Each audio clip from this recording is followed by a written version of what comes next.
Hello, race fans, and welcome to round 4 at Oulton Park of the oNiD Racing GT3 World Series. My name is Cammy Sturch, and I'm once again, thankfully, joined in the studio with Adam D and Dan Hyde. How are you guys? Living the dream, thanks. Good evening, everyone. It's good to be back. How are you? I'm All very good, well, thanks. thank you. Here. And you're well, Dan? Yeah. Yeah, all good, thanks. It is Dan who will be taking care of all the camera direction and technical background work. So thank you very much in advance for that. Dan, Adam, you were away last week having surgery on your foot. How did that go? Well, I've still got it, so You've still that's got the foot. So yeah. you, I've survived. any sort of estimated time when you'll be racing again? Probably another 6 weeks. He's I going to milk think. this for all it's worth. Oh yeah. Like Schumacher at Silverstone, I don't know, I did my legs in. Oh, and then I'm going to do a nice Malaysia return where I stick it on pole, am I? Yeah, maybe. Yeah. No, it's fine. It's just time now. It's in plaster, and I've got to go back again this week for them to check it all over and probably stick me in another one. But yeah. So it'll be a while before I'm racing again. So you're stuck with my voice for now, I'm afraid. Have you raced at Oulton Park very often? I've only done it the once in Assetto Corsa Competizione. How about yourself? Yeah, I've done it a few times. Never had the greatest of success here, although I did really enjoy. We did a Ginetta Championship, the GT4 Championship, a few months back, and one of the evaluation races I think was in the dark at Oulton. And I actually did 2 cars around the outside at Druids on one lap, and I think that was like the moment when I thought, actually, maybe I don't mind Oulton Park that much. But apart from that, I generally struggle round here.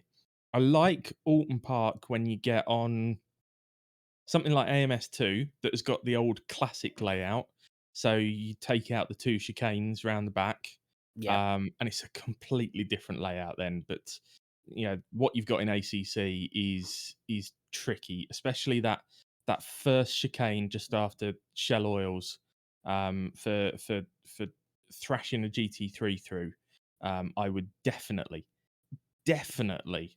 want to be in a Bentley or maybe a BMW tonight, something that'll actually ride the curbs.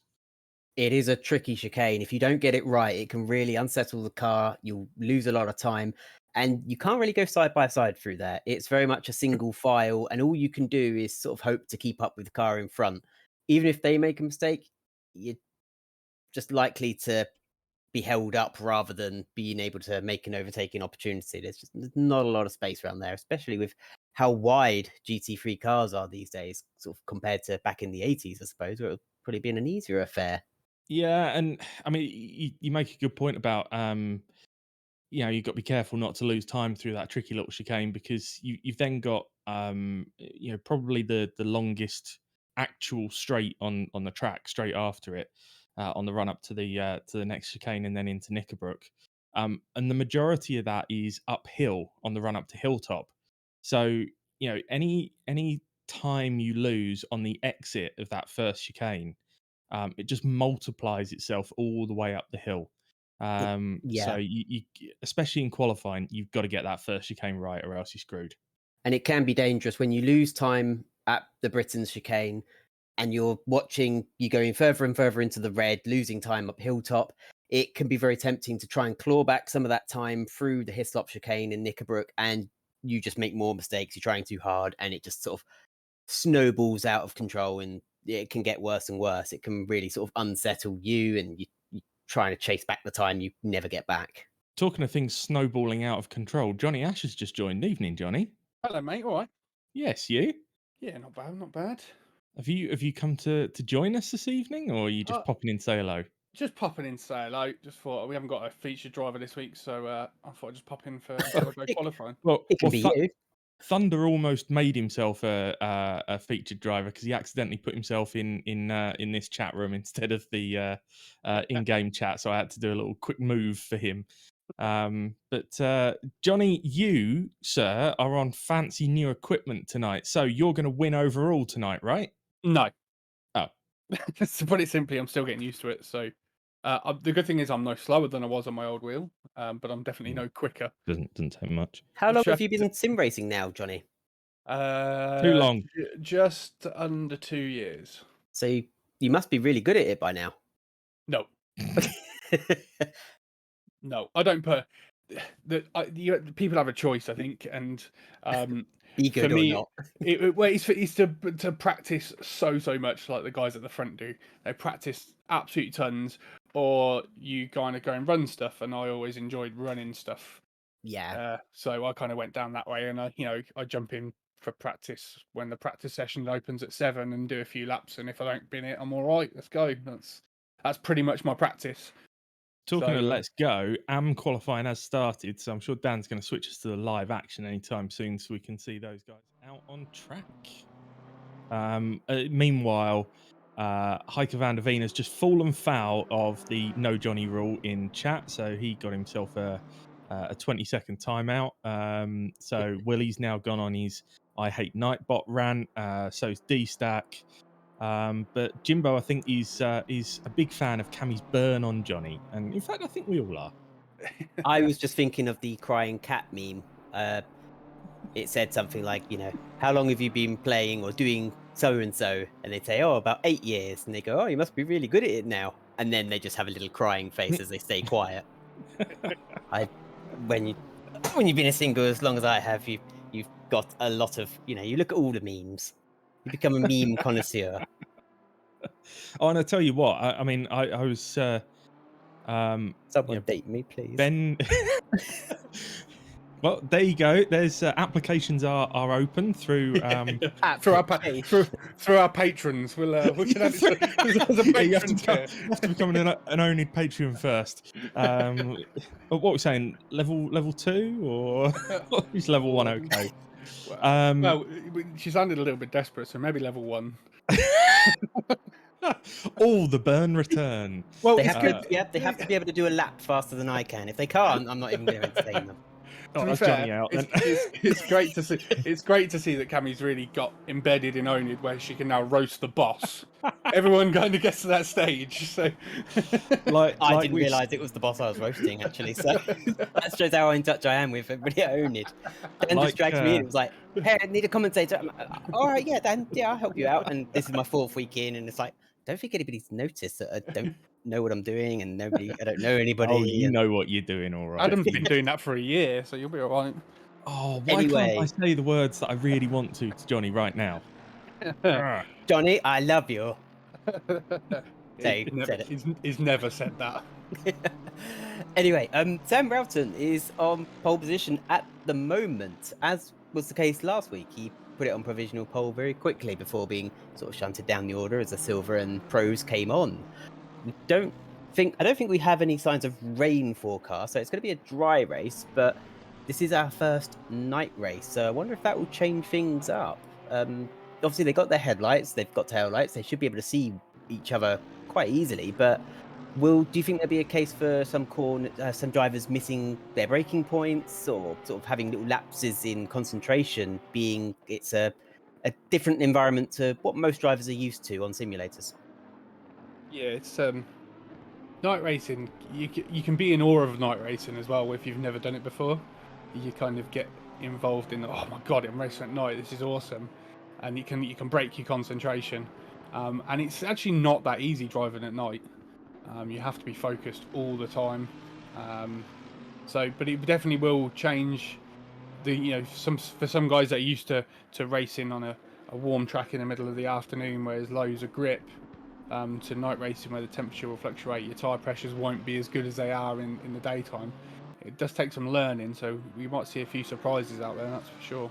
But it does make for an amazing spectacle, and I know Assetto Corsa Competizione is being released on PS5. I don't know what the graphics... Obviously, the graphics from PS4 to PS5 will be better, but the PC graphics are already up there anyway. And whoa, that's one hell of a rejoin.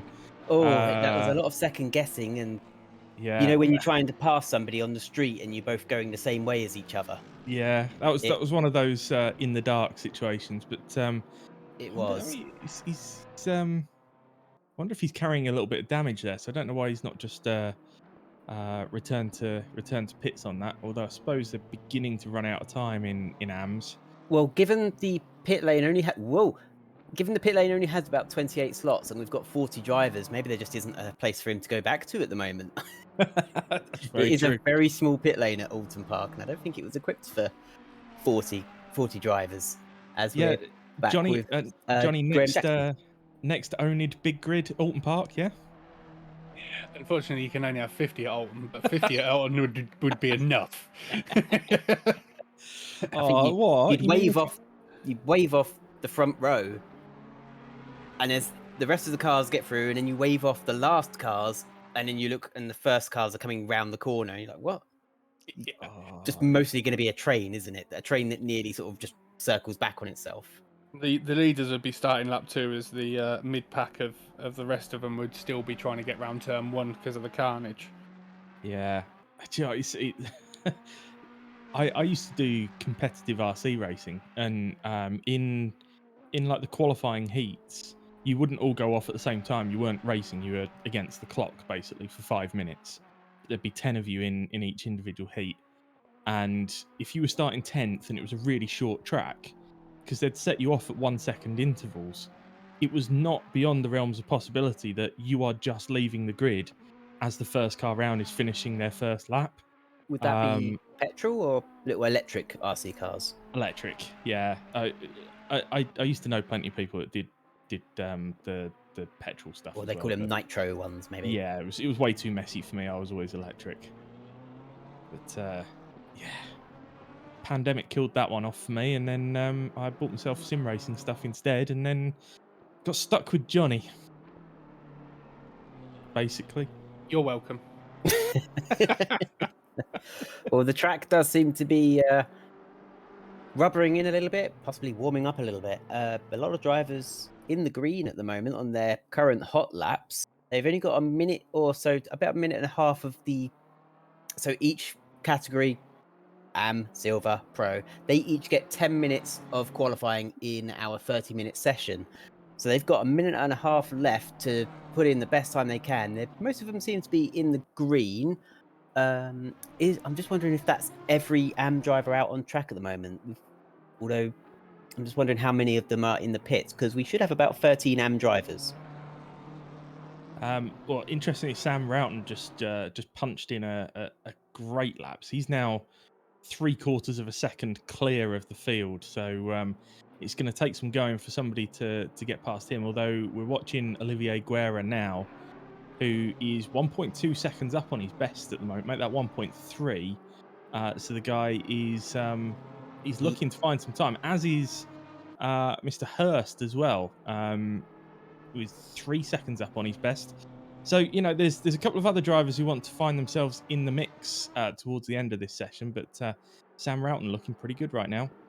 And Oulton Park is a great flow. It's a racetrack with a great sense of flow, I think. It's not one of those, it's not at all like a Herman Tilke circuit where you stop, go, heavy braking, and throw in a chicane. But Dixon Hurst goes fastest, 1:37.0. Wow, I did not see that coming. As Olivier Guerra just flings himself off the track. It's a shame because he was on a really good lap then, but Alex Depper's 1.2 up on his best. So thank just you, running out of time, and that is time. Yeah, so they can complete the lap that they're on. So Alex Depper will get to finish this one, as will Jacques Morel. I think everyone else is done though for Am. So Depper 1.1 up at the moment, losing a bit through Druids. But considering he's only 1.1 off of pole, this is going to put him there or thereabouts. It will. He just needs to keep the rest of the lap nice and tidy. He's coming out the last corner anyway, so he's just foot down. He's gaining time, so he's had a good exit.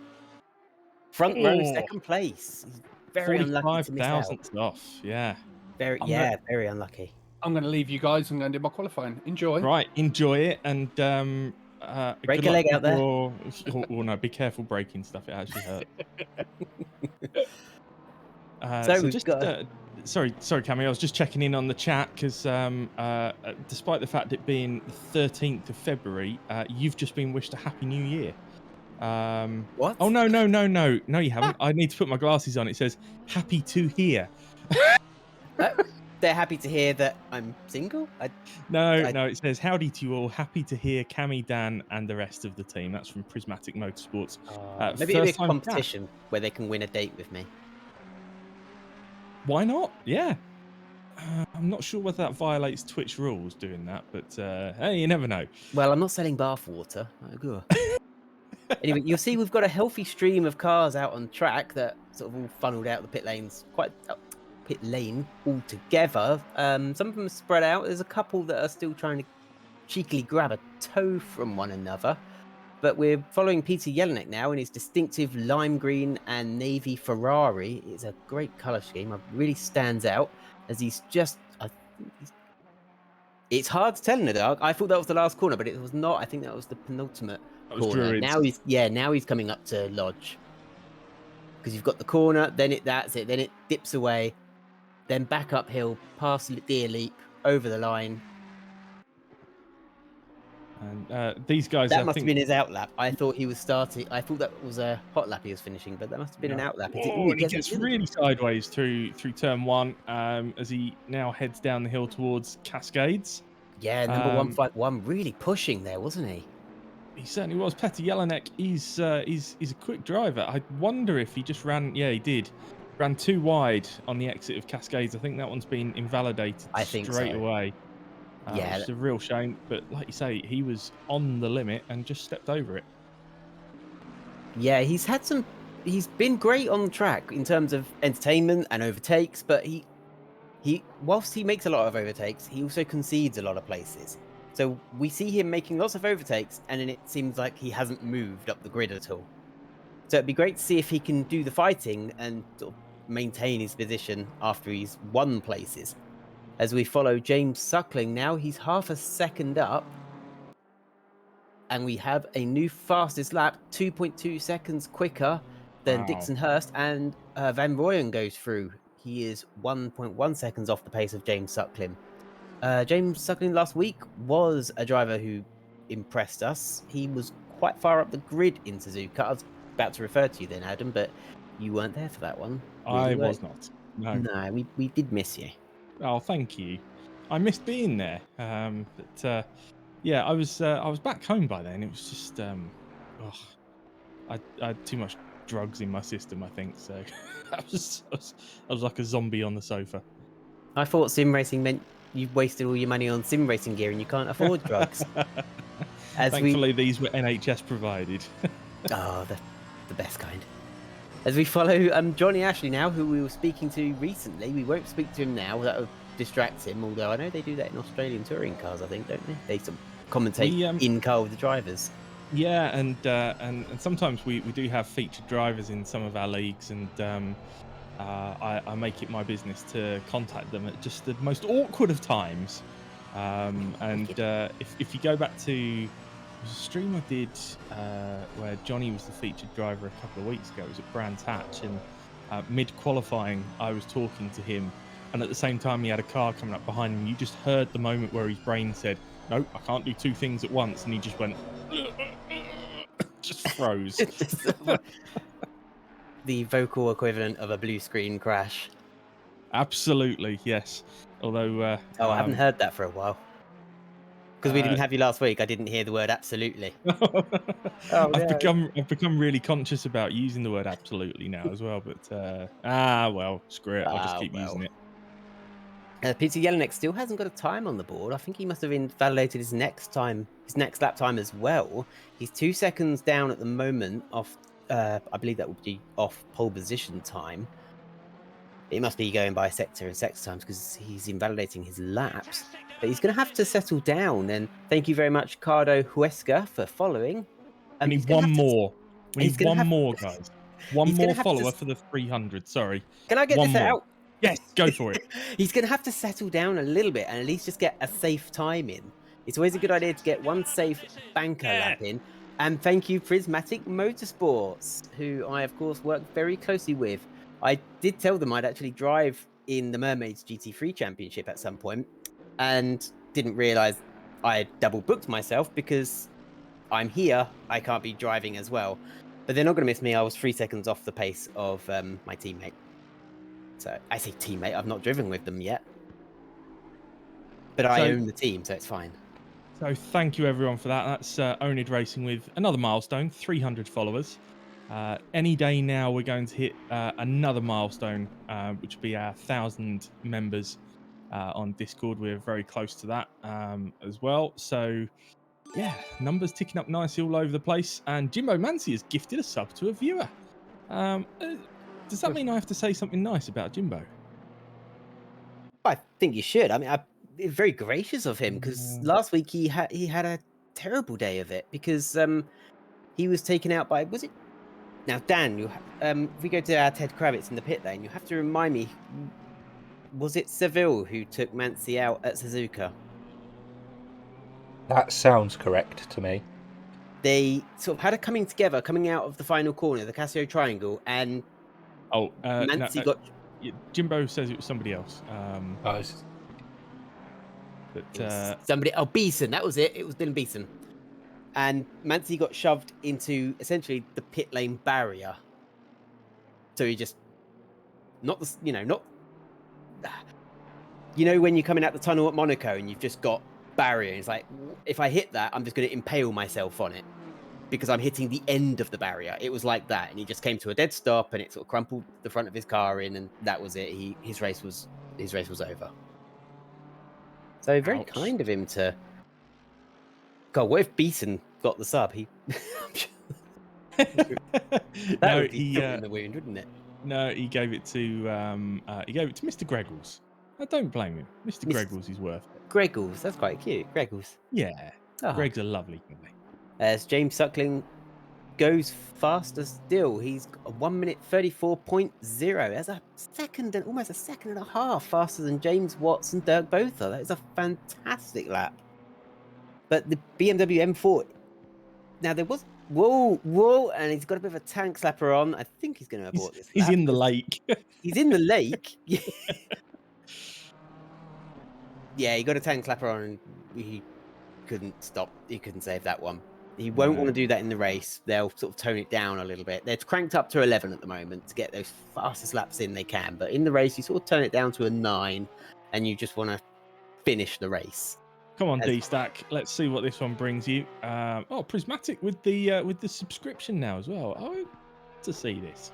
Well, seeing as they subscribed, I'll tell you a little bit about Prismatic Motorsports. They run several motorsport series, as do oNiD Racing, but Prismatic have some affiliations with the Mermaids transgender charity. A lot of their drivers are transgender or gender fluid. They raise money for that. And in what can be quite a manly environment, it's a great home for transgender people. They have some women on the team, sort of genetic females as well as sort of transgender females and non-binary people. Yeah, they're run by the lovely Jamie Jessica. My mind's going really blank because I'm having to...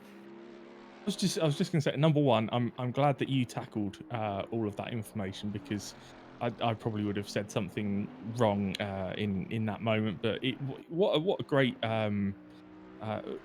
way to go racing. You know, I think it's always good to have a cause, or not necessarily a cause, but just something that brings people together to go racing with. It's been a fantastic. Yeah, nice.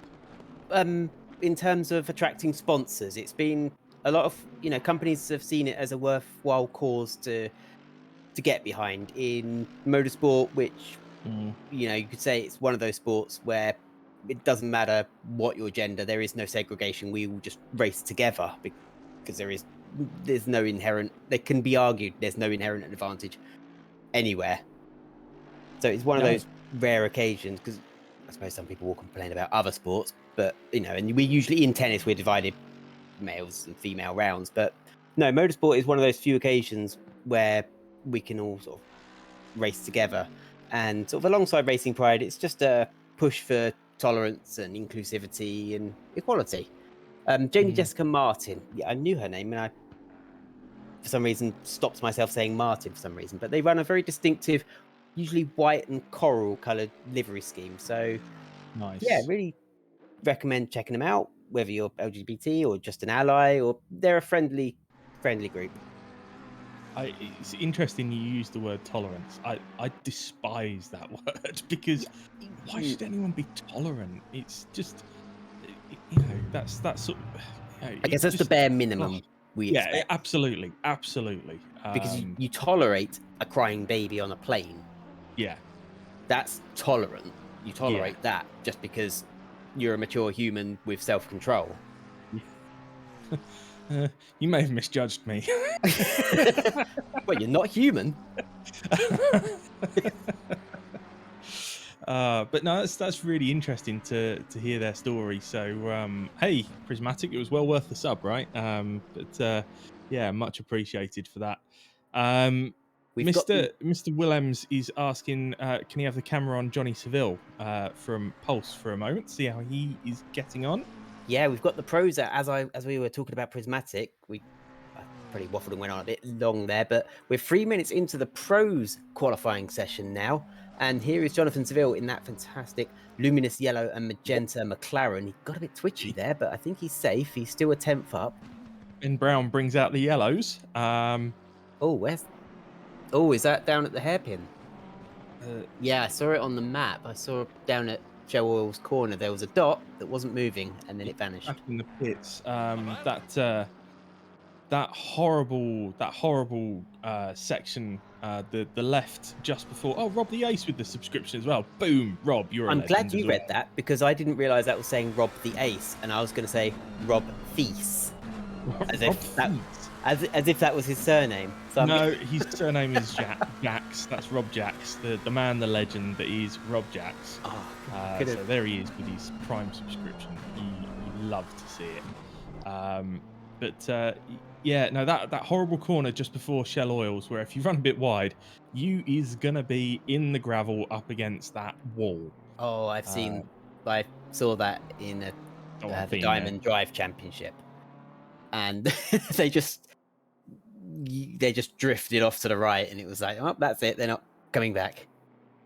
We follow. Your man Rolling Thunder out there gets it all right. The issue is respect to differences.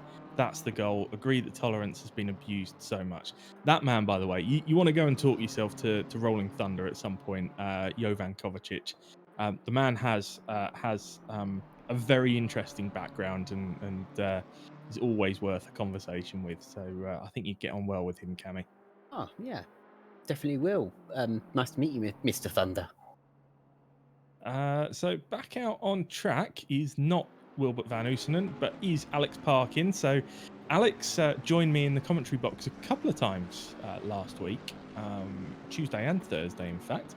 He was my co-commentator on Tuesday for the GT4s, and then we had a bit of a four-way on Thursday with me, Alex, and Johnny, and Jimbo all together for the rookies. That was giggity. That was a right hoot. Yeah, giggity indeed. And Alex, I think, won't mind me saying, has struggled a little bit in the step up to pro class this time around for the World Series. But let's see what he can put in the Bentley around Oulton Park. Like I say, the Bentley would. I think he's just invalidated that, unfortunately. Oh, that is unfortunate. Just right at the end of the lap as well. But hey, he's on the last corner, so straight on to the next one. He's still got 5 minutes. And James Suckling is still the fastest car out there. Martin Thorpe's finding himself almost 0.6 of a second, which would put him a lot closer to the front. But the two at the front separated by less than a tenth. In fact, the top three separated by just a tenth of a second. And Christian Kelly is flashing purple, which means that the boy is going quick out there right now. Our Here resident comes that American. boy. And this will be Christian Kelly that we're looking at now. Ooh, now did he? Ooh, it looked like he caught that sausage curb a little bit wrong, and it sort of unsettled the car and He's broke lost the all flow of a his little time. bit. Jonathan Seville is now the one flashing purple. I'm wondering where Mancy is though. Where's Jimmy Mancy? He's not. He's just popped in 7th. So Oh, there we literally, go. as you said that, he popped a time in. I think that's his first valid time. Yeah. So So that's his safe bank lap. Now he really needs to get the foot down, the hammer down, as it were. And yeah, he's straight into greens. He's already a 10th up. Now he's not. No, now he's a 10th down. Commentator's curse quality. immediately there. Jonathan Seville, is though, that- look, he's 3/10 up. So this is looking like a strong lap from the McLaren. So he's just coming through Knickerbrook now. So into the final sector of the lap. It's a great corner, Knickerbrook, especially on the old classic format. It was such a fast corner. Would you say it's been ruined a little bit by having the chicane Well, there? Yes, definitely. Oulton Park, sort that out. I mean, it still exists in its proper form in the Foster's layout, I think, which is good. But Knickerbrook is a great corner, but Seville is about to blitz pole here. Look, he's 6/10 up, and this is going to be a new fastest time by half a second, 1:33.5. This is why he's been a fairly consistent podium finisher throughout this championship.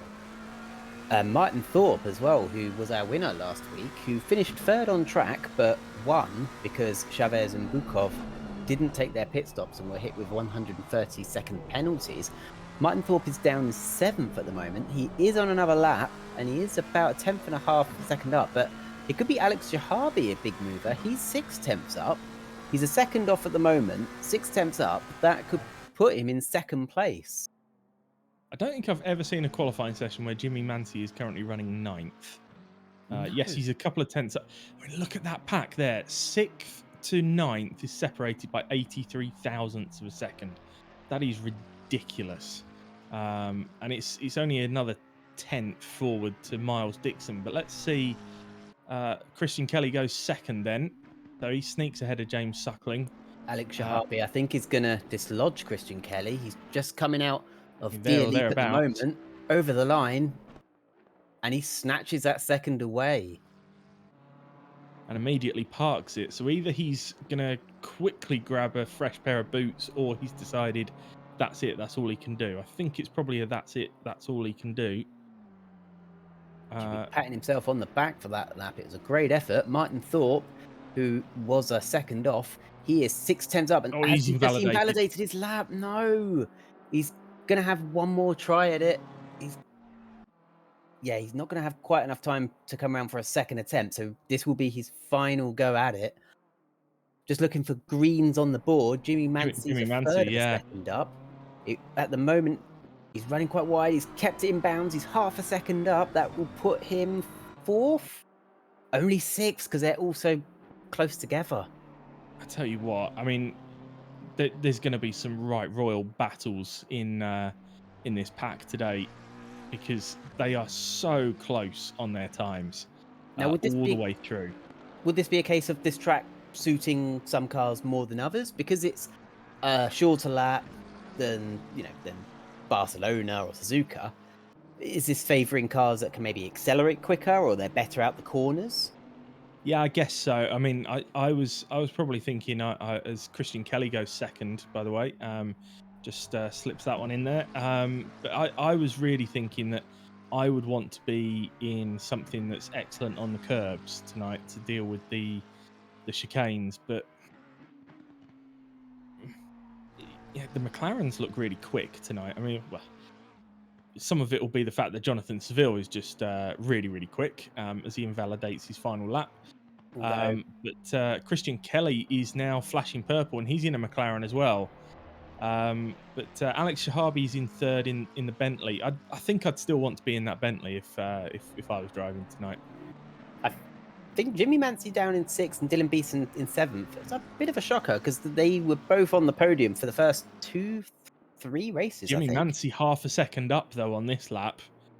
That is going to put him there or thereabouts if he finds any more. But let's stay with Christian Kelly through the final part of the lap. Jimmy Mancy goes 2nd, 83 thousandths off of pole. So he's 2nd at the moment, but I think Christian, as long as he completes his final sector okay, could well dislodge the pair of them and jump to the top of the sheets. Jonathan Seville sitting nervously watching in the pits, no doubt. He's just got to knit these last couple corners together. I think he's just coming through Lodge Corner now. Yep, down into Deer Leap. So he'll climb over the hill, keep it as far left as he can. Foot So down, hold your run. breath. And there he goes, 0.005 of a second. He has, number 900, has snatched pole position, as you say, by 0.005 of a second. What a lap, because you've got, when that's your last lap and it's the end of the session, the pressure mounting on, right, get this right. You have to get this right. There is no second chance. Incredible driving, incredible skill, especially, as I say, Assetto Corsa. And I found the McLaren, when I first tried it, to be quite a twitchy car. Yeah, I I can't get on with it. I'd love to drive the McLaren more. Yeah, I'm a McLaren fan in Formula One, but I just can't drive the thing. Absolutely cannot drive the thing. I don't really have. I did try the Lamborghini Huracan. I can't drive that GT3 either. Evo. No, I was filling in for a driver racing alongside Dan for Casual Apex at Imola, and I did very well for the first 40 minutes. I did pick up a 10-second penalty for bumping into the car in front, and basically, not, I sort of ruined their race because Dan braked too late and went up.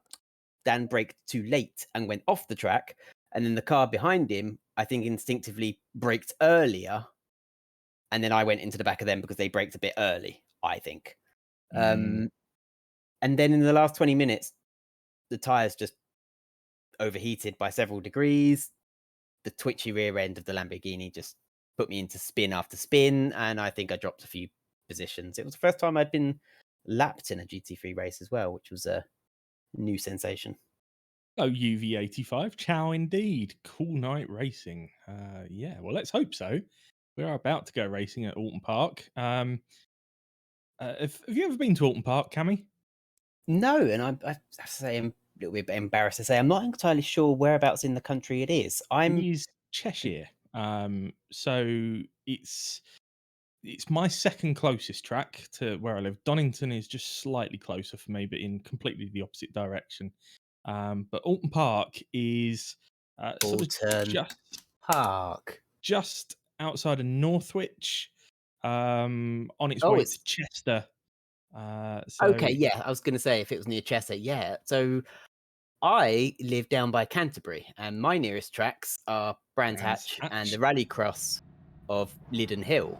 Nice. So Oulton Park is very far away from me. Yeah, no, Donington's just about my closest. That's about 45 minutes from here, and then Oulton is just under an hour on a normal run, really. But I've been to Oulton Park a couple of times to watch British touring cars. One of the best things about Oulton Park is who's that stuck in the pits? Is that Johnny? That is Johnny Ashley. Oh dear. So has Johnny blown it before the green light even? Well, let's be fair to Johnny. There's one way of making sure you don't screw up a formation lap, and that is not do the formation lap. So I think that's what's going on there. But no, unfortunate for Johnny, he's going to start at the back. But it might not be a terrible thing around Oulton. There's bound to be some carnage on the first lap. It's not the widest circuit in the world. There's a lot of pinch points with the chicanes and this hairpin they're coming up to now. So there's going to be carnage. It just, who's going to have the wherewithal to stay out of trouble and be able to weave their way through the cars pointing sideways? Yeah. What I was just about to say about Donington until Johnny interrupted was this stretch just coming into now between the Britain's chicane and all the way up to the next chicane. Hilltop. Yeah. So on the left here is you can actually drive in there and just park your car beside the track, and then you can set yourself up next to your car with your chairs, and you can. It's just fantastic. Brands Hatch has a bit like that after Graham Hill Bend. Sorry, just to break the chat have noticed something, or in fact, I think Dan was the first to notice it. We've got a 45-minute race. The track is green, so it's going to be slippery as anything out there. and check out in 30 minutes time, rain. Rain coming in 30 minutes time. So Could be a bombshell blowing the whole race wide open. Now, will the drivers have that information in front of them? not in front of them. They'll probably have to jump into their MFD to see it, but no doubt somebody will have seen it in the voice chat and told everyone by now. But yeah, I mean that's gonna put a spanner in the works of all the strategies as well. You know, because you're not going to want to stop early in case you can wait until it rains, and that's in the pit window, and you can grab your tyres then as your mandatory. This could throw things wide open, but we're about to go racing, so Cammy, take us away. It really could. Christian Kelly is leading the field. He controls their speed. They're down at about 70 kilometers per hour, waiting for the green light. Nobody can overtake each other until the green light, which is on now, and they make their way down to the first corner, Old Hall corner. Who's going to be there first? Jonathan Seville round the outside. He takes the lead. So he lost that pole position very quickly, as we've already got cars going off at the first corner. Impossible to see who it was in the dark. I'm having a look at the map. We've got number 420. Van Oulton is pointing the wrong way. We don't know if he hit the wall. I can't see any damage on the screen at the moment. We'll have a look at the replay. We'll follow Van Oulton. There was all kinds of carnage in the middle of the pack there. You saw Ben, I think that was Ben Brown having to check up in the middle. So I don't know whether Van Oulton and Ben. Oh yeah, Ben got sideways into Van Oulton and Van Oulton into the wall. There's also a Aston off earlier on the track. Good news is Johnny's got out of the pits and got going.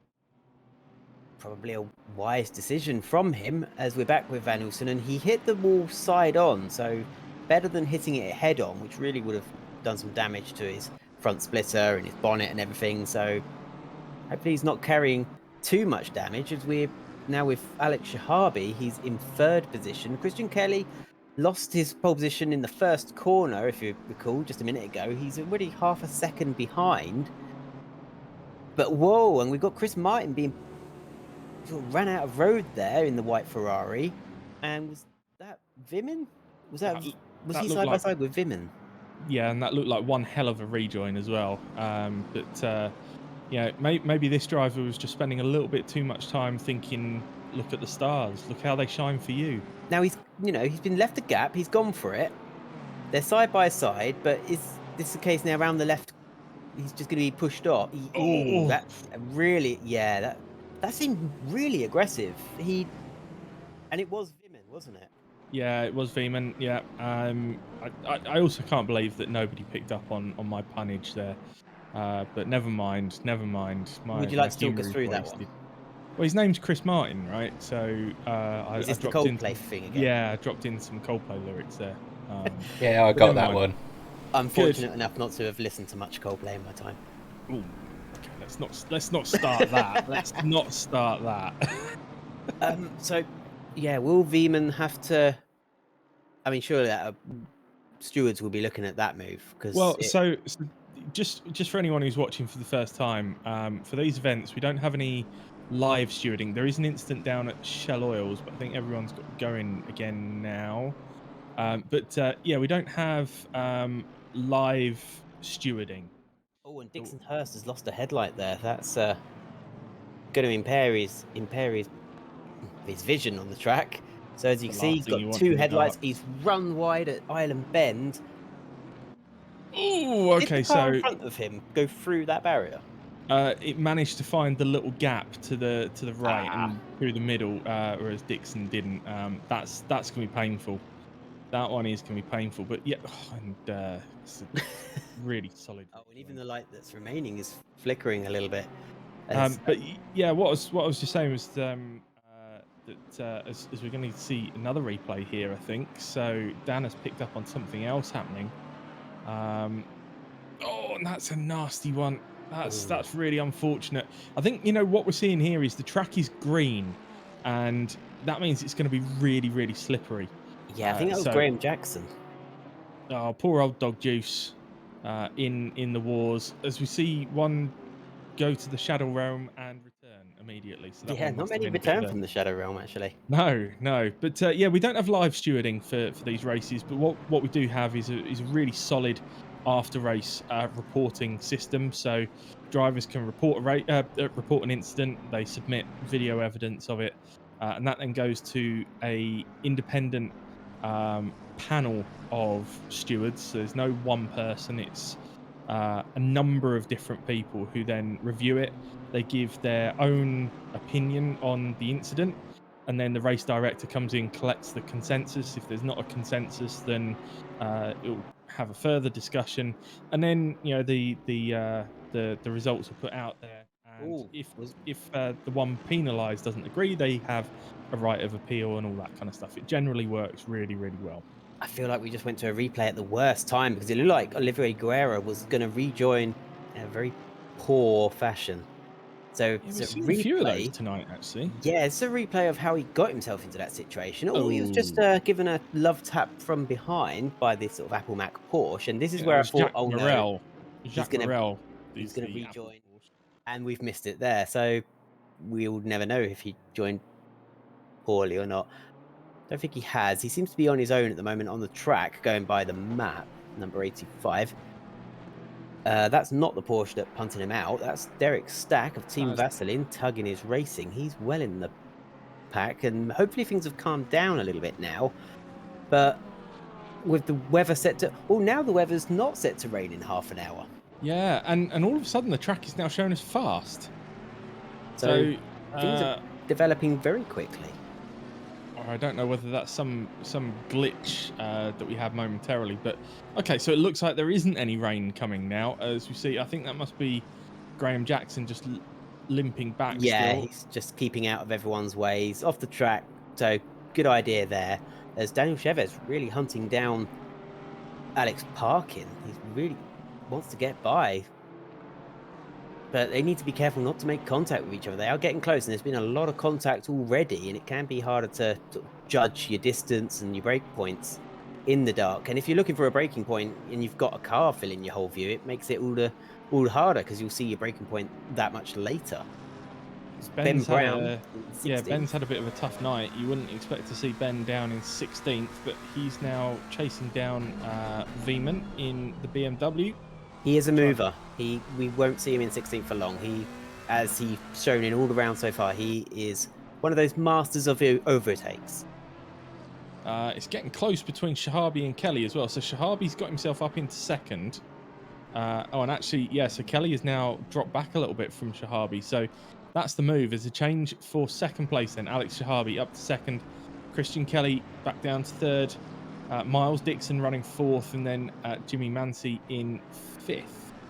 We've already got cars being lapped. Of course, those who have had accidents and had to go into the pits to repair, they've already come out a lap or two down. So they're already being lapped, which is causing all the more confusion because these cars are still, close together in these opening laps, still gaggles of cars. And it's going to be very difficult for them to negotiate lapped cars whilst fighting with each other as well on such a narrow circuit. As we're following, was this Derek Stack? We're getting a replay of Derek Stack?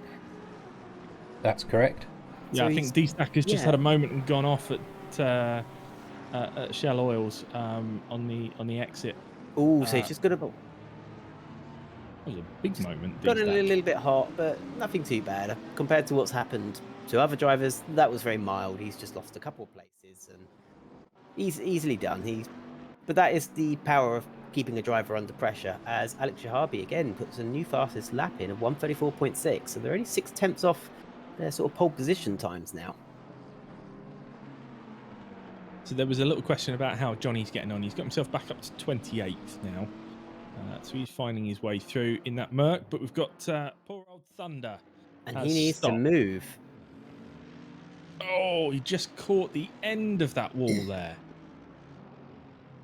And then, Yeah, and I have a feeling the car's quite uncontrollable now. Or it's clipping on maybe it's clipping on a bit of geometry there and sort of preventing him from getting away. No, so he's found reverse, but that's a little bit dodgy. But now I hope he hasn't beached it. That's what I'm thinking. Quite an incline there. So no, he's still there. So Rolling Thunder, right in the middle of the track. track as we see Van Rooyen off track as well. So this is going to be on the exit of Cascades into Lakeside, I think. So we'll see down the bottom of the hill, but I think. So he's missed. Oh, I thought he missed the apex a little bit there, but he's all right. He's coming through Cascades. Tank slapper. Oh, Tank slapper. we saw that in qualifying. Oh, that's a long way out as well. He's out cutting the grass out there. So Kovacic's still there. So that's tricky. So knowing Jovan, he will be in the voice chat warning everyone that he's stuck there, and he now does the return to garage, which I think is the only thing that he could do, unfortunately. So with 35 minutes of the race left, we've got both Kovacic and Jackson pretty much out of this one, and Hurst as well.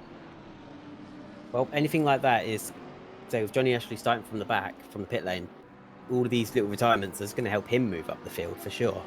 As with Jim Allen now, Rock Racing in 17th position in the. Oh, Jim, what are you doing?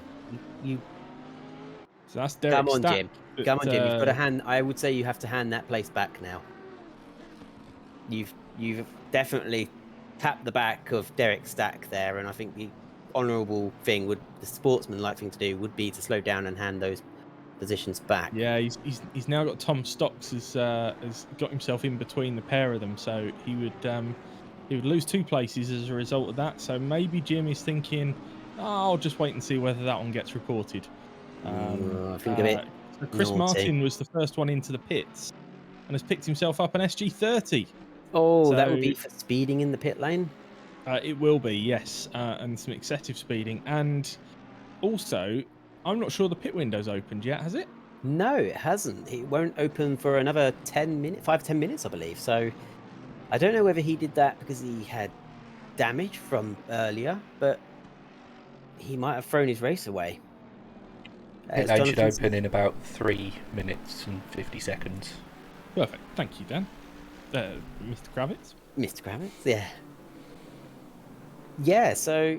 Yeah, we've got 33 minutes. When he goes off. Johnny, was that a lapse in concentration? Maybe maybe he's listening to our commentary. Oh, in the wet grass. Oh, no. Oh, and that's a little bit of damage for Johnny as well. It looked to me like he took Nobody's beaucoup coming. de sausage, as I would say. Too much sausage curb on the inside of that curb, and it just You're so spat him out. Adam. No. Oh dear, Johnny. It's not gone well for Johnny, and of course, I don't think he is able to get as much practice in as other drivers. You know, a lot of these drivers have full-time jobs and wives and lives and such. But then there are the few drivers where they are able to practice every day. It is a sort of their life, their job, as it were. And don't give Johnny any excuses. He's always on there. Race driving excuses. He'll say, I started to pick up a misfire. That is the classic one. But be interesting to see because we've got lots of battles in the midfield, which seem to be just ending with spins and taps and contacts. So it'd be interesting to see how the fight for the front is going at the moment. If our cameraman Dan can take us there. No, Dan's like, no, you will look at Alex Depper. There we are. As nice shower of sparks there in the dark. As Alex Shahabi's gone, he's taken that fastest lap again away from Jonathan Seville, and I think Christian Kelly had it earlier. So they're all really sort of they're charging away from Mansi at the moment, who's 4 seconds. That is the biggest gap, 4 seconds, and then 6 seconds down to Martin Thorpe. As Miles Dixon, he's very close to the back of Christian Kelly. He'd very much like to have that third place and be up there with his teammate. He's sort of poking a nose in. There's not much place to overtake round here. Christian's qualifying pace seems to have disappeared. Now, look at the weather forecast again. Rain in 10 minutes. So what is going on with the weather forecast tonight? Is it sort of a random algorithm sort of generated by, just rolling dice? Just Is it based on anything? It seems I think to be we've like got Michael Fish doing the forecast tonight for the older viewers watching the stream. Giving away our age. Tom Somebody's called the BBC tonight and said there'll be a hurricane. I can assure you there won't be. The poor man. Poor man. I live on the south coast. That is where the hurricane hit, and it's very traumatic to hear about you joking about such a storm that I went through as a 10-month-old. You have my humble apologies. Yeah, I don't think you did anything. Not particularly humble. I think people pointed to bins and just went, "Oh, my bin's been blown over. We'll rebuild." I seem to remember our fence blowing down, but yeah, I think actually, there's a town called Sevenoaks. I think that was reduced to 5 Oaks. That's not a joke. Two of their oak trees blew down. Oh, who's that off serious. track? I think that's Olivia Guerra.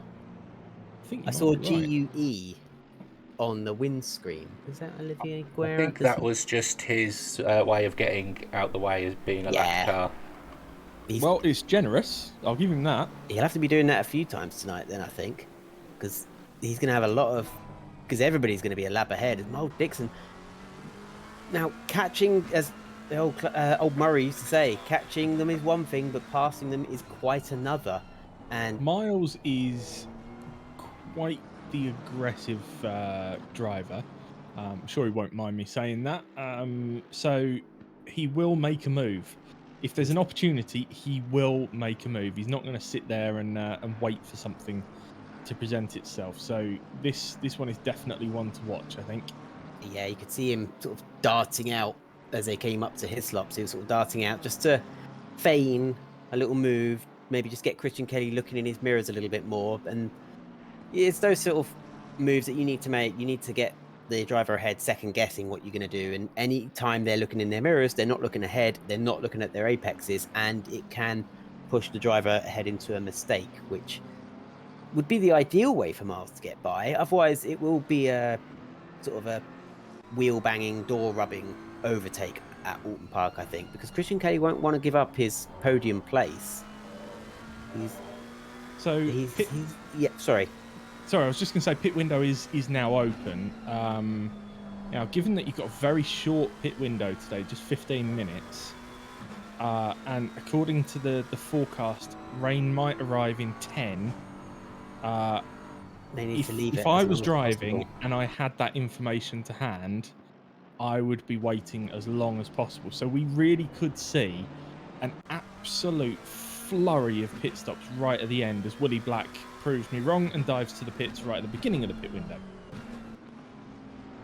Oh, I wonder if that will pay off for him. Of course, I think his fiancée was watching last week. I don't know if she's watching this week, and she was telling us all about their wedding that's coming up. So I can't imagine being engaged to Willie. Well, that just sounds rude. I don't suppose he can imagine being married to you. So, for those of you who don't know how oNiD is set up, Johnny Ashley is the big boss man.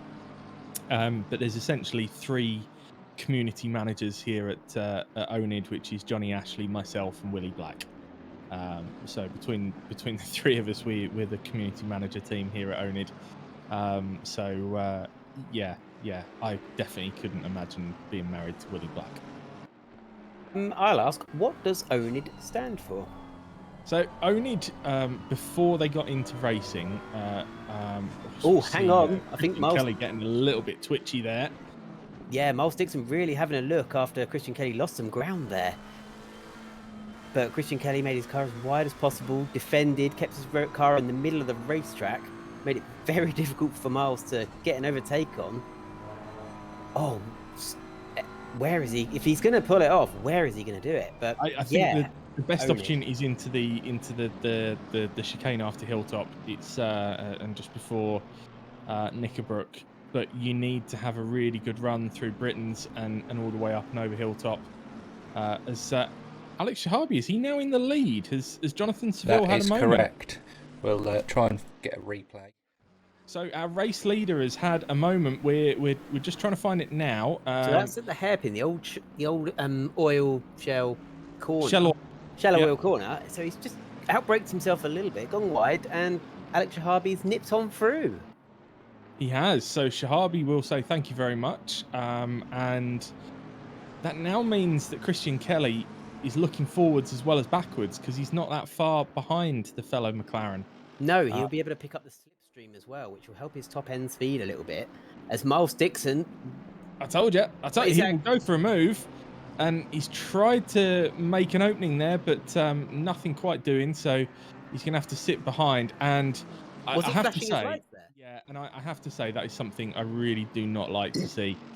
We've got a really clear rule about no flashing of lights, Especially apart in from this when. Ooh. Did you see that as they were Now, trying to was go he around in the the- lapped car?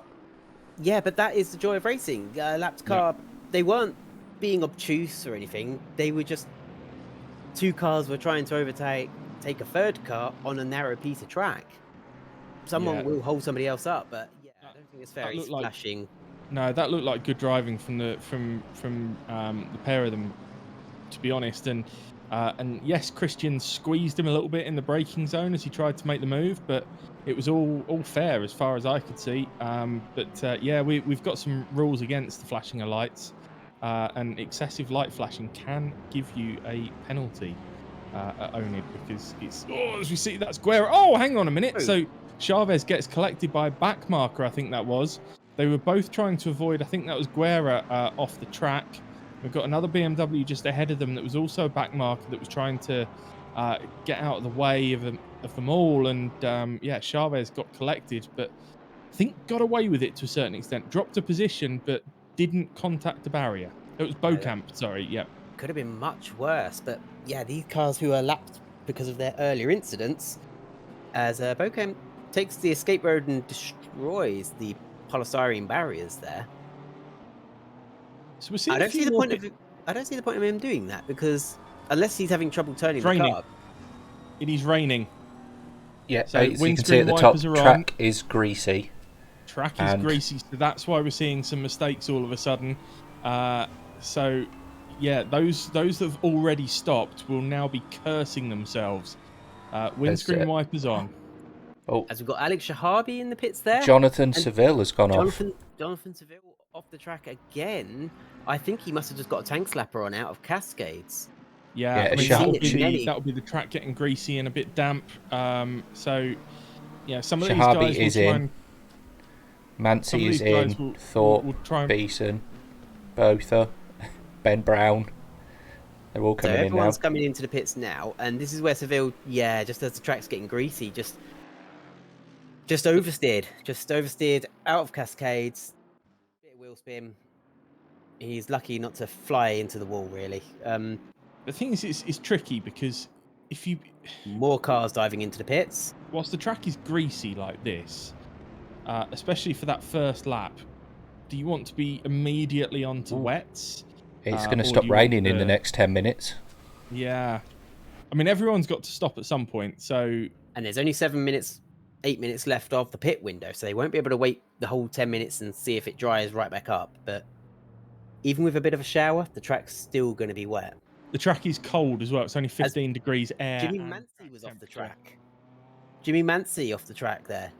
As he After came up he switched to wet tyres as well, I believe. So he switched to wet tyres, and as he came up to the shallow hills corner, he just understeered and went off. So he's coming out of Cascades here, down Lakeside. The M4 is it's a comfortable, well-handling car, but he just understeers through Island Bend. And I Does he think get away with it? Does he does- get away with it? does He get away with it. Very lucky in that respect, but also imagine a handful of skill as the number 46 sort of Rossi fan makes his way again. So And we he- see make now sure he doesn't do that too many times. Alex Parkin, who was up in third, dives to the pits as does Suckling, Chavez, Weeman, and Watts as well. Sorry, Watts. Yeah, they're the last. Interestingly, Dixon has stayed out, and so has Seville. Now, this is either going to be an absolute masterstroke from these guys, or it's going to be an absolute disaster. Their pace will be down, that's for sure. But if they can hang on long enough, then if it stops raining, then they could grab their pit stop and be back out on a drying track on dry tyres when everyone else is on wets. But there is spray there. I assume this is Woody Black we're looking at, I think. Is he going to have a moment? Yeah, he dropped it Oh, out of Druids. And that's a big hit. they could have been worse. It was a side impact. He managed to save it from being a head-on impact with the barrier. So he probably mostly got away with that one and still has a relatively drivable car. As we've got cars coming out the pits now. Miles Dixon, is he heading in yet? You're going to have to do it in the next 5 minutes, though, Miles. So track condition is now damp rather than greasy. So you would definitely want to be on wets now. But he is driving very well. Where everyone else is making a mistake, his pace will be down, but he knows what he needs to do to keep it on the track. Seville's going faster, though, because Seville is catching him. He caught him by 1.1 on that last lap. Now, these two guys out there on dry tyres on a wet track. The track has now changed from damp to wet as well, so it is properly wet now. And you can see that with the spray being kicked up. They're doing a great job. They're now at the point where they're probably on the wrong tyres. Yeah, and you can see the difference in pace with the Lexus. I think that's, they're not in the fight with the Lexus, but the Lexus is keeping pace with them as Peter Jelinek. Just try what's happening there. No, I thought it was going to happen there. No, we're going to see him drop it on the exit of T1, I think. Maybe runs a little bit wide out onto the curb, which will be super slippery in these conditions. Yep, there it is. So the curb. He sort of followed the Ferrari in front, didn't he? Yeah, and obviously kept it pinned. Oh, and there's another car stopped there. It was 420. Wilbert Van Oosenen. So Van Oosenen has had a moment down it. So this is coming out of Cascades. He's now going to go along Lakeside, which is now just becoming Lake rather than Lakeside. And then he's going to drop it on the left kink before Shell Oils, I think. Yeah, just runs unsteered wide again as Peter Jelinek follows. Wow. That looked like Peter Jelinek. Yes, it was. He managed to save it. But there's certain corners that drivers are just going to have to make a mental note of, just to go careful. As the Pulse teammates are into the pits, finally, they're going to double stack them. Yeah, it's Cascades and Island Bend where drivers are having problems. Down to Ted Gravitz. And track is now fully wet. And so had they timed this to perfection, they know they were waiting to see if the track conditions would change, and now they know it's definitely going to be wet. Rather than being out there on wet tyres on a greasy or damp track, they've got their wet tyres on a wet track. They didn't stop long enough to take wet tyres. So they've stayed on dries. That is correct. You're absolutely right. That's why we have our very own Dan/Ted Kravitz. That's a great spot. They did not stop very long. So they've decided that they can make it on dries to the end of and it's interesting how both of them did the same. And you can see how much Dixon was twitching. The car was twitching through Island Bend. Brilliant of them to keep it on the racing track. And they're obviously gambling that in 10 minutes, it says it will stop raining, but they're gambling that it's going to dry up. A dry line will develop quickly as well. This is really brave from the pair of them, because this is either going to go really, really well or really, really badly for them.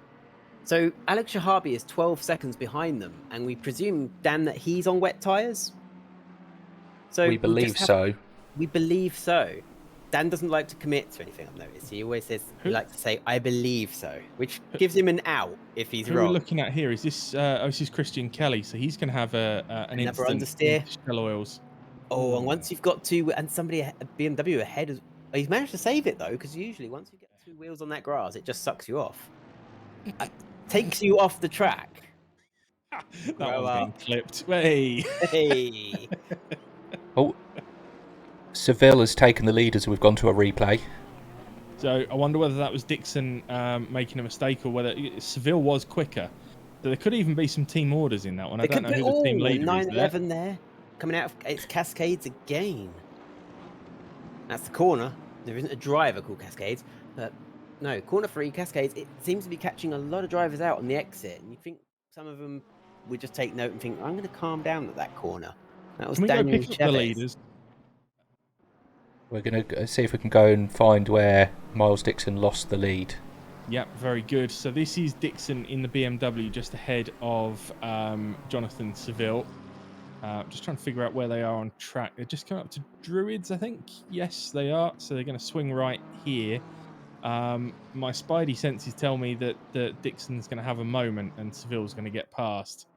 I am going to let you know as well while we're watching this that Shahabi's team orders. That is team orders. Shahabi's less than 2.5 seconds behind Dixon, and Seville's nearly 6 seconds up the road. So that was Seville is faster than you. Can you confirm you understood that, Miles? Absolutely. So Dixon lets his teammate through into the lead of the race and goes straight off at T1. So now, that's why there's a big gap between. Are they regretting their tyre choice? Well, I would be if I'd just sailed off at turn 1 like that. Shahabi's right on Miles Dixon's tail as we cut back to the action. There was a 12-second gap. But we just saw Dixon going. Yeah, absolutely. But Dixon's just had that off at T1, so you would have lost a chunk of that time there. 4 seconds, but I think Shahabi's made that up mostly on the track. I think if Dixon hadn't have gone off, Shahabi would have been with him in the next lap anyway. Yeah, it's just, I think it's just the power of wet tyres. Yeah, we're going to see a replay of that because we did just miss that Shahabi just sailed past Dixon. So it was just the drive off the corner with the wets on compared to the dries. So I think we can be pretty much assured that Alex Shahabi is on wets rather than dries, because look at that drive he got off the corner. Yeah, straight past the BMW with ease. It was like the difference of Hamilton and Verstappen, the difference in grip tyres of the last lap of Abu Dhabi. Drive through for Dylan Beeson. So that must be a track limits thing, because we're out of the pit stops now. So Dylan must have picked it up for track limits, but that's going to put him in a difficult spot. And I'll tell you what, Alex Parkin's on for a decent result, because that will put him up to 8th. Now, we haven't got any. There's no drivers that are sort of in the top 8, top 10 that shock me. All the drivers that are in the top 10, I think we would see there anyway, and they fully deserve to be there. So the rain hasn't thrown a curveball in that respect. We know Jonathan Seville is a great driver. We know Jim Mansey's a great driver, as we've got Royan facing the wrong way. So he's come down into the hairpin. All good there. Has he just got his foot down a bit hard, a bit early? No, so he's all right. Coming he's out coming up of to the chicane, I think. Oh, was Mancy going to give him a tap? No. Yes. Jimbo, we thought Mancy even a wouldn't dive do that. Jimbo's picked himself up. Daniel Beaucamp now gets a drive through as well. But Jimbo Mancy has picked himself up a lovely new T-shirt this week. Oh yeah, a special Mancy dive. Oh, Mancy's t-shirt. bumping now. Mancy's bumping into Miles Dixon now. He sort of wants to go up behind of everybody at the moment. Dixon tumbling backwards now on those dries. Jimbo, I think, obviously following the Mancy dive bomb instructions on his lovely Sim Stuff T-shirt that he's bought himself this week. Yeah, I think they're just hoping a dry line comes up soon, because I think the window wipers are off now, and I think it has stopped raining. It has indeed. But Alex Shahabi is really, really hustling Jonathan Seville for the lead now. But Jonathan, he just needs to slow down in the corners, make himself as wide as possible, drive defensively, and he could hold Alex Shahabi up for quite a while. Where he can't defend will be the acceleration out of the corners and possibly under braking. Alex Shahabi really wants to go side by side. That is fantastic racing from the pair of them. Still side by side. Alex Shahabi has to give way. He thought he could get the cut back, but Jonathan Seville driving a very defensive line, a very, very good bit of defending driving there. Yeah, that was really good from the pair of them, especially in these tricky conditions. On dry tyres. Yeah, absolutely. But I think this Bentley is going to get past. The question is, and there he goes. He's just standing around the outside. But the question is, how quickly will this track start to dry now? Miles Dixon having an absolute nightmare by the looks of it. So he's struggling on these dry tyres in the BMW. I think Seville will still be sitting there thinking, yeah, if it starts to dry out quickly, I could then come back at Shahabi and it might all work out. But I think Dixon, it wasn't the right choice for him. It looks a lot harder in that BMW. A question: how quickly will wet tires get wrecked on a dry circuit, though, Adam? They last. They're not too bad. There's only We've 10 minutes. got, there's only 10 minutes left. I think the saving grace for the guys on the see that, I think it's Johnny Ashley facing the wrong direction. It looked like a purple AMG Mercedes, didn't it? Yeah, Facing the wrong way at Hislops. I think so. But yeah, just to finish answering that question, and it is Johnny. You can see Johnny a couple of cars ahead there. So he'd fluffed it at Britain's, and then he's gone down to Hislops and fluffed it again. Is he out on dries? I think he's actually a lap down on these guys. Bonk. And yeah, I think that's Tom Stocks that hit him. It was Tom Stocks, yeah. In the Bentley, in the Alpine Bentley. Yeah, no, I think as you see, that's Christian Kelly off, trying to get past Jonathan Seville. So this is the latest person to catch Jonathan Seville on wets, whilst Jonathan is still on the dries. We see a BMW off track there. I think this is now a solid battle for second place. You'd expect Kelly to sail past, but you know I think the wets will hang on because their saving grace is that it is only 16 degrees track temperature. So it's not going to dry that quickly. Mansi is catching for this battle as well. Yeah, and Kelly takes second then. So up the inside into T1, but you're absolutely right. That is Jimmy Mansi right there. He was 2 seconds behind. Mansi could be on for a podium. I think Seville, as the skill on display is phenomenal, but he's a sitting duck. You can't do anything. You haven't got the tyres. All you can do is make your car as wide as possible, but he's a sitting duck under braking, and he's a sitting duck on sweeping corners like this. As Mansi's gone far too wide, well wide through Island Bend. Is he going to get it back over onto the track? He does. Wow. Very lucky to do so. Very lucky. He's got 8 minutes to get that place back again, but heart in your mouth stuff. Yeah, and Matza Hoodrick in the chat saying, I see chaos. You do. You don't normally see this level of chaos, I assure you.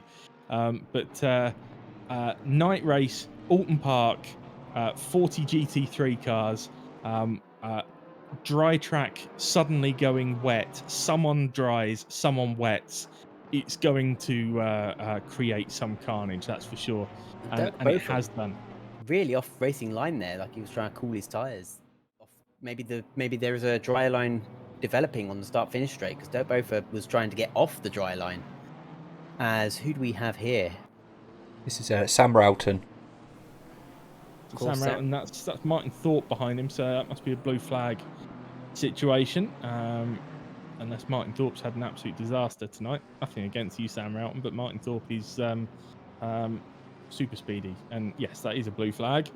Then comes and Martin Thorpe then sails on. Yeah, you can't do that too many times. He'll get a drive-through penalty for off tracks. Sam Roughton looked like that was the Alpine. So Mansi past Seville. Mansi past Seville into third. So this is going to have a look at how he did it. Well, I thought that was going to be one of his trademark dive bombs then. La Bombe de la Dive. No, I think he's going to do it up over the out the corner. Yeah, absolutely. I've had a quick scan up and down who's pitted, and I believe Seville and Dixon are the only two not to take tyres at the stops. Wow. So, what do we think? Was that a strategy choice, or do you think they've made a mistake? 100% strategy, because their teammates, they both stopped at the same time and they both did the same thing. That's 100% strategy. Now Miles Dixon went off there. It was again at Island Bend, but it looked like he was heading towards that gap in the fence. I think he made it. We unfortunately cut away to the replay just as we were about to find out. This has been half race and half replay montage at the moment, hasn't it, Adam? Yeah, it has. It's trying to keep up with the live action when we do flick back to it. But yeah, Miles, I think just running out of front Looks grip like does he's aimed at that gap. The replay doesn't show us whether he threaded the needle, but he must have done because that BMW is still all in one piece. Amazingly, he's still in the top 10. He's running in 6th at the moment. There's only about 5 minutes to go. We're watching a replay of Peter Jelinek. And he's all on his own, so nobody else to blame.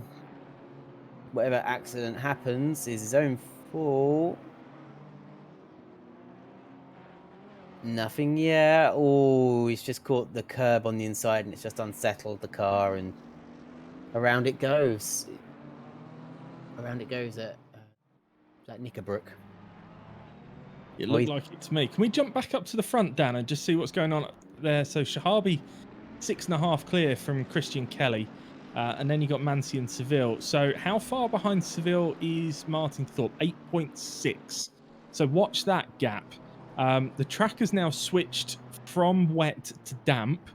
It's still the kind of conditions that you'd probably prefer to be on wet tyres, but it is drying. If there was another 10-15 minutes of this race, then the likes of Seville and Dixon would be thinking, might still have a chance of coming back in this, but I think with 5 minutes to go, you would still definitely want to be on those wet tyres on this damp track. Yeah, it would be a case now that they'll at least feel that they can hold station. They won't be going back further, probably, as Ben Brown has an off-track excursion. Yeah, Martin Thorpe at the last... Yeah, Martin Thorpe is gaining on Seville, but he's not gaining enough. He maybe gained half a second in that last lap. So, yeah, he needs to be gaining at the rate of sort of 2 seconds a lap at least now, or 4 seconds a lap, actually. If we've only got 4.5 minutes to go, we're only going to get about 3 laps of racing. So if Jonathan Seville can keep it on the track, he should at least have 4th place in the bag. It's not ideal, but for a damage limitation, it's not too bad. With his teammate only 2 places behind. That gap's down to 6.6, so I will keep an eye on that one, the gap between 4th and 5th. See whether Martin can close that one up. I think you're right. I don't think there's enough time for him, but you never know. Stranger things have happened tonight, because pretty much everything has happened tonight. I think we've got a battle between Van Rooyen and Jelinek down in 20th and 21st, and also a good one between Watts and Stocks, which kind of rhymes, but also one between Parkin and Deason. So that one might be one to watch, actually. Can we jump to Alex Parkin and Dylan Beeson? Sorry, I did just throw about 3 different things to you at once. But there we go. So Alex Parkin in the white and blue Yorkshire T liveried Bentley. They're cutting through some traffic, and that's Dylan Beeson right behind him. Doing laps. Peter Jelinek goes off the track again. That seems to be everybody's favourite. That's his new line. That's not a mistake. That's his many new line. people's lines down at Island Bend, isn't it? They turn left and the car just sails straight forward. So Parkin will really want to hold on to this one. A 6th place for Alex Parkin would be a fantastic result for him. I don't think you ever finished telling us what oNiD stood for. Oh no, I died. No. Yes, because originally it was a group of people that did like shooting games and stuff. That was before my time. And then they decided to start going to Simply Racing Milton Keynes, and then they decided to start doing sim racing, and then it became oNiD Racing. But Oh No, I Died kind of applies for racing as well, as we see Jim Allen returning to track and getting passed by Johnny Ashley. James Suckling, it looks like at the moment he'll be a silver class winner. He's quite a sizable distance ahead of Derek Stack, leading the silver class.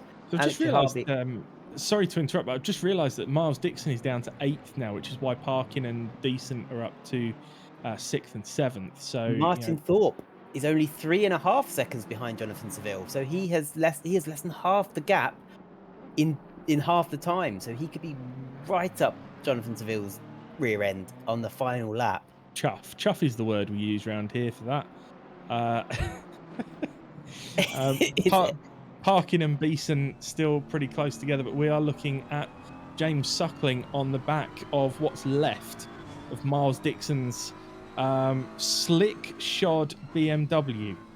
So Dixon and Seville, for those of you, any of you just joining us, Dixon and Seville braved it out on the dries when everyone else had to dive in for full wets. and it has not worked for them. So Seville was in the lead. Well, in fact, this man, Miles Dixon, was in the lead after the pit stops, and he's now 8th. Seville was 2nd, and he's now 4th. Could quickly be down to 9th because James Suckling he doesn't need to make this overtake, but it could be a matter of pride that it's nicer to say I finished 8th than 9th. Thorpe 2.1 behind Seville now, so I that's on. I wonder if our director could take us to that, because that will be the battle for the final lap. Not Sam Roughton. We want to be checking out Seville. He is our AM class leader, though, so Sam Roughton looks to be heading for victory in the AM class. Grant Eckett is very slowly trying to thread the needle. Yeah, fair play to him. That's exactly the right thing to do. There's another car coming, so he's just waiting for that one to go. Yeah, that's top quality rejoin work there. Nicely done. This is Martin Thorpe. It's down to 2.0, so it's probably he not can see him. So unless that is the next car in front of him. He just needs Seville to be held up by this back marker or make a mistake, and it looks like he is being held up by this back marker. The white Ferrari, that is a familiar sight. I just can't his name come to mind.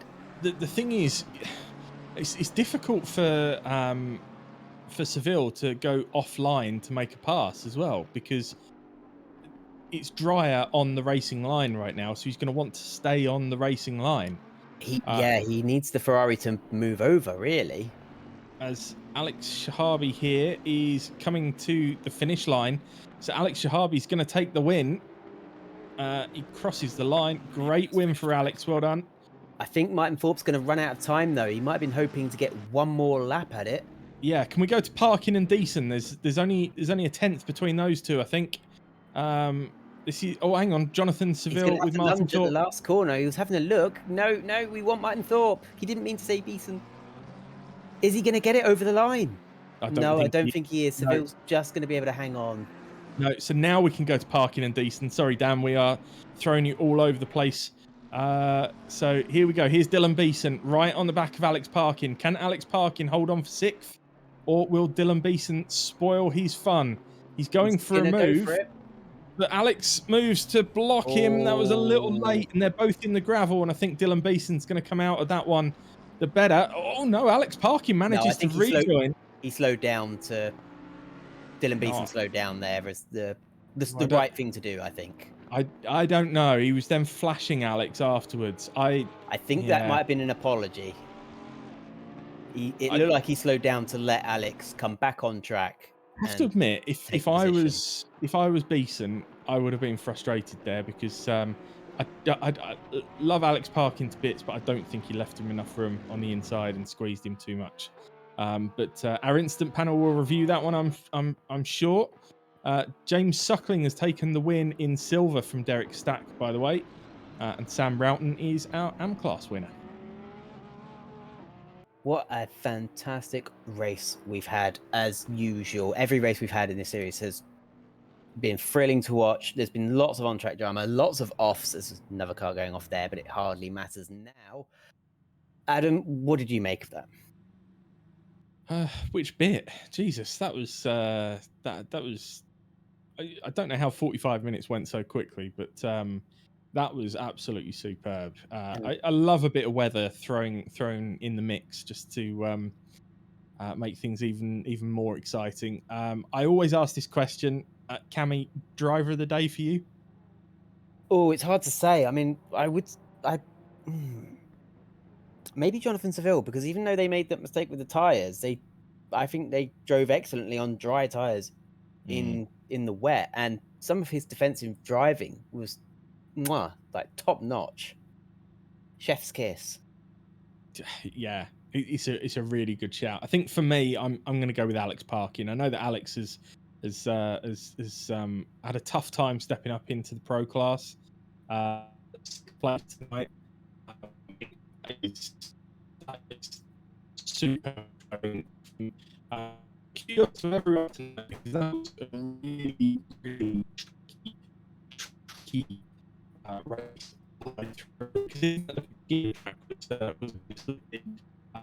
And I think we're being joined by some of our winners now. So we'll start with Mr. Shahabi. Good evening, sir. How are you? Good evening. I'm good. Um, I suppose you are. where do we even start with that one? I mean, what? I I don't know. I'm just as surprised as you are, if I'm honest. So I'm I not. did. I'm not surprised to see you win. It's just more the. So, did you realise that when you were catching up with Dixon and Seville, that they had stayed on dries? Yes, originally we thought they were waiting right to the end of the pit window, me and Martin, and then we thought they'd missed the pit window, and then it wasn't until that lap I overtook Dixon, which I realised that actually they've just taken the 1 litre of fuel and tried staying on dries. But fair play to both of them because they put up a really good battle. I still struggled to pass them, so their defending was really good. And Seville still getting P4 on those set of tires. Mm. That's pretty epic. Yeah, you had a lovely side by side with Seville as well for a couple of corners, which would have been quality in the greatest of weather conditions, but let alone in the wet with him on dries as well. Was there any moment there where you thought, maybe I'm just better off backing out of it and waiting for something to happen, or did you still feel Uh, that you had to make it happen? I don't know because I knew Kelly. I got quite lucky with Kelly. I think at the beginning he did let me past. And then at that point of the race, when I caught Seville, I knew that battle would bring Kelly back into it. I could see him closing down the gap, and so I knew I kind of had to get the move done as soon as possible before he caught back up. How difficult was it when it started raining? Uh, it was it was quite difficult if I'm honest. Luckily Martin had done a bit of testing and kind of knew a pressure to set, so we were a little bit prepared, but yeah, it was tough. Thing is, round Oulton, there's not really the time to be able to change um your your your pit stop. What's the word I'm looking for? You know, when The you flick your MFD. HUD over to the over to the pit stop and change your tire and Yeah. your pressures and everything. You know, if you're going around Monza and you got a nice long straight that you can sit and play with your pit menu all you want, it's fine. But Oulton Park is tricky to do that, especially when the rain comes all of a sudden. So, did you know it was coming, or was it a bit of a shock and you had to panic Um. mode fix it? So so at the beginning, we did see the one line of rain at the half-hour point in the weather forecast. So I did set wets and some pressures preemptively just in case. And yeah, luckily I'd done that because like you said, it is a bit of a roller coaster around here. So you don't get the opportunity to adjust strategy at all, really. Hmm. Well done. Anyway, Cammy, sorry, I pretty much took that one over. Do you want to pick up our no. silver class winner? Oh yes, then I was gonna say no, but yes, I will. But he's got the username Supreza. The Preza. That's correct, yeah. But now I'm trying to remember who won that. Who won our silver James. class? 'Cause Yeah, James. James Suckling, isn't it? Yeah, that's right, yeah. there we go. Thank you, because you did have it looked like you had a great qualifying out there. And you mostly managed to stay out of trouble. How was it navigating sort of mid pack through the first corners? It's tough because you're obviously I'm up with the pros, so I don't really want to race the pros, so you kind of want to let them go. So yeah, it's really tough. So you want to ruin their race, you don't want to ruin your race. So I just decided to let as many as I could go, and then if other cars were slower than me in the pro class, and I just kept my position. But yeah, there was a when it started to rain, there was obviously a bit of carnage, cars spinning, but you just have to go slow. You just have to navigate your way around these guys. So yeah, it was a really good race. Really enjoyed it. Now, be honest. How many offs did you have? I had about 3 or 4. And did you have any at the long sweeping left before the hairpin? Yes. Yeah. I Just think to be honest, I think everybody did, didn't they? I think I think went off there and I wasn't driving. Yeah, yeah. It's a track that will bite you. But I really started practicing this track this week, and I was a bit nervous about it. But actually, it's a really, really enjoyable track. Once you actually understand it, it's a really, really rewarding track. yeah, with its sort of the undulations, the sort of dips and climbs again. It's Yeah. one of those like Brands Hatch that's got a few of those as well, which when circuits have those sort of dips and undulations, it just makes them so much more enjoyable and it gives them such flow that, like Herman Tilke tracks will never Yeah. have. Yeah, Um, 100%. yeah, I'm wondering if we need to get you bumped up to the pros for No, I'm next fine. I'm season. fine. Definitely, I'm fine. I'm fine where I am. definitely. I enjoy the silvers. It's great. I enjoy winning. It's fine. Yeah, don't worry. Yeah, We exactly. Yeah. don't Yeah. worry. We don't do mid-season swaps anyway, so you're That's a safe for relief. now. You've escaped Good. that. That's good. So shall I pick up Mr. Sam Roughton then, our AM class winner tonight? Sam, good job. Thanks. How Be- much fun did you have out there tonight? Probably too much, if I'm honest with you.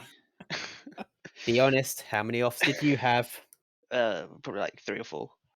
Don't know what. There was one time, the hairpin. I went We onto the do. grass there. There's no grip at all. Nearly went straight into a wall. Nearly ended my entire race. So brilliant. A couple of people did. Yeah. Yeah, you did well. There's two ways of avoiding it. You can either manage to get yourself back on track, or there is a tiny little gap that you can thread the needle Yeah. through that a few people did. But yeah, you're better off not having to do that. Was there any part of you that wanted to take the gamble and stay on dries, or was it just no, I have to go wets? Never. I don't know what. There was one corner where I nearly went off in dries. From that point on, I went into the pits into that lap, went wets, and then the rest. But it was just simple, really. Just keep it on the track. Avoid any walls, any cars, You should and be get to the line. you should be the Pulse team's pit strategist. I know it'd be brilliant, wouldn't it? They went out on they pitted for dries. Yeah, I saw that. Do you know what? I was very confused, but Well, big well done to you. That's a nice haul of points for tonight. And cheers. that's all of our winners. So well done to all of you I guys. just need to ask Alex. I don't think you had any offs. Did you have any offs, Alex? No, I didn't. I had a couple of close calls, but no, luckily no I offs. like to imagine he had his eyes closed there, really smug look, like no, I didn't. the Clarkson No. smug face. The Clarkson smile. No, I can drive.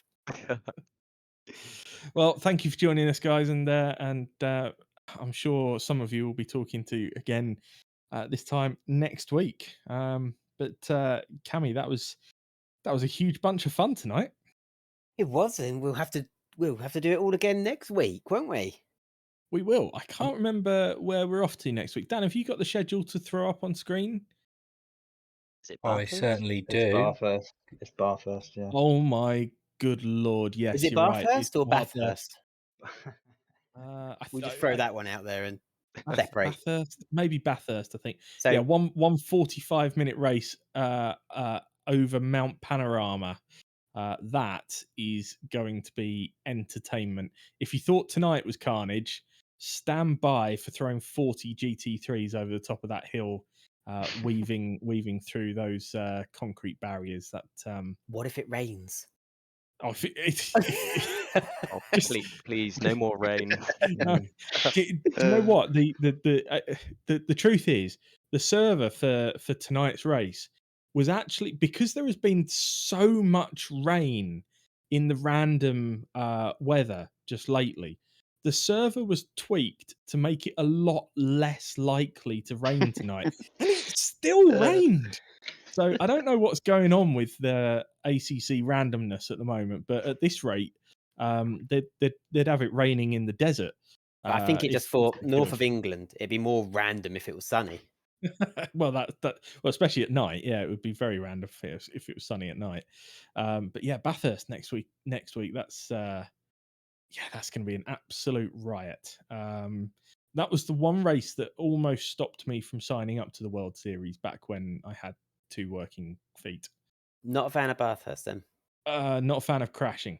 No, yeah, especially if somebody blocks the road and with Well, those no, I was more narrow. concerned about my own lack of talent, really, rather than anyone else. So But yeah, only 2 rounds to go after this one. Yeah, so we hope you'll all be able to join us at Bathurst on the 20th of February. Again, it's a 45-minute race, and then our season will end on the 27th of February with a double length race, 90 minutes at California's Laguna Seca. I think I'm right in saying that's a double pointer. I might be wrong. I'll have to check that one, but yeah, either way, it's a double length race, and that's going to be one hell of a way to finish. I can't wait to see a ribbon of GT3s flowing down the corkscrew on the opening lap. That's going to be a sight to behold. Absolutely. See, you're doing it now. Yeah. You're... I'm not doing Very it good. deliberately, though. Yeah, I'm doing yeah. it ironically. Whatever. Thank Anyway, you all for watching. This stream was sponsored by simrace247.com, Sim Stuff, Pitwall Live, simracing.gp, and Kadan Computers, of course, brought to you by Dan Hyde, our technical partner and cameraman and director. So thank you very much, Dan. You're welcome. Our sort of in-house Ted Kravitz. Thank you very much to our co-commentator Adam D. Thank you. Always fun. Congratulations to our group winners, Alex Shahabi, Sam Roughton, and James Suckling. Yeah, cheers, guys. guys. Cheers. Cheers, guys. And, well, I'm going to thank myself as well. I've been Cammy Sturch. Oh, This has been thank oNiD you, Racing Cammy. Thank you, Cammy. GT3 2022 World Series. Thank you, everybody, and good night.